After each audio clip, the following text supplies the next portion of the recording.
What's up guys, it's Erin here.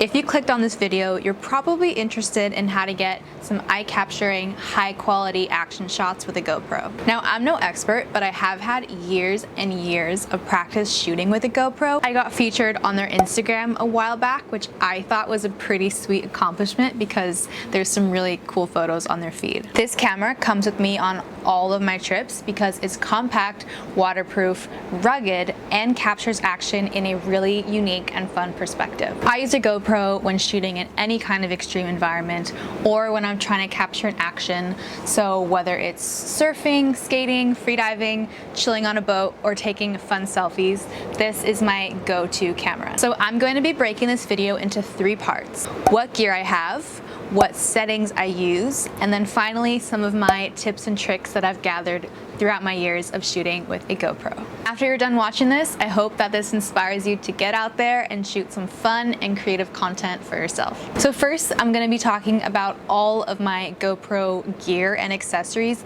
that I use to shoot my content. First up is the camera. This is the GoPro Hero 8, and I got it pretty recently, and I love it. Super high quality and has built-in stabilization, which is great for getting really cinematic and stable looking footage. This is the GoPro floaty pole. I like to use this in any kind of water situation. So if I'm surfing in smaller size waves with my longboard, or if I'm on a boat or kayaking or anything like that where my GoPro could potentially fall into the water and sink, it won't do that because this part floats. Whenever I shoot with my longboard out in the water, what I like to do is either bite it like this because it's nice and soft and squishy so it doesn't hurt my mouth. So that way my arms are free to paddle and just do my normal surfing. Or I can just rest it on my board because on a longboard I'm not really worried about the camera falling into the water. This is the GoPro mouth mount, which I like to use in bigger wave situations or if I'm surfing with a shortboard. What I like about this is you can just bite onto it with your mouth and not really worry about your camera other than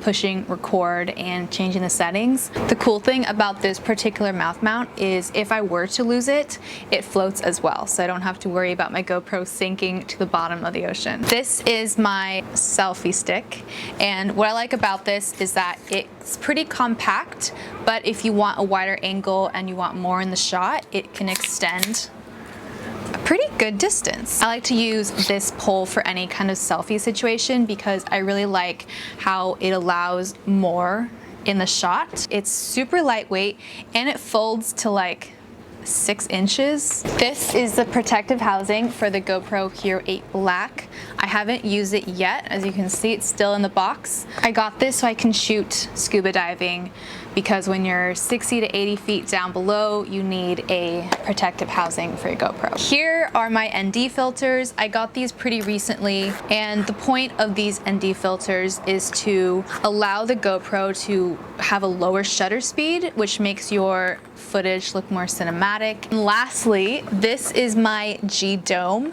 which is a recent addition to my GoPro accessories, but I am obsessed with it. This basically allows me to get those split over-under shots where you see half sky, half water, and it also helps to get clearer footage just shooting underwater in general because of the way that the glass displaces the water on the screen. So I got to try this out in Fiji, and Fiji has gorgeous crystal clear waters, basically the ideal conditions to get those split over-under shots. I love this. I find that it's super easy to use and compact, just fits into this little sleeve right here. Really quick message, this video is sponsored by Skillshare, which is an online learning platform where you can develop new skills and expand on your current knowledge. When it comes to photography and video, I'm self-taught, and most of what I've learned has come from watching other professionals do their thing.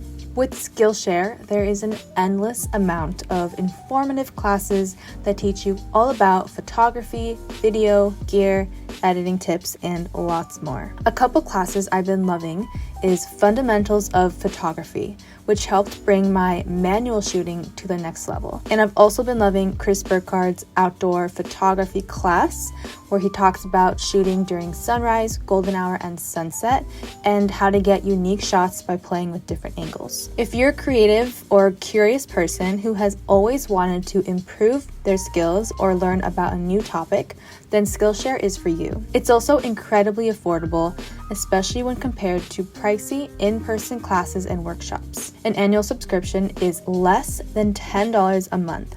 And since this video is sponsored by Skillshare, the first 500 people to click the link in the description can get 2 free months of premium membership. Make 2020 the year where you explore new skills, deepen existing passions, and get lost in creativity with Skillshare's online classes.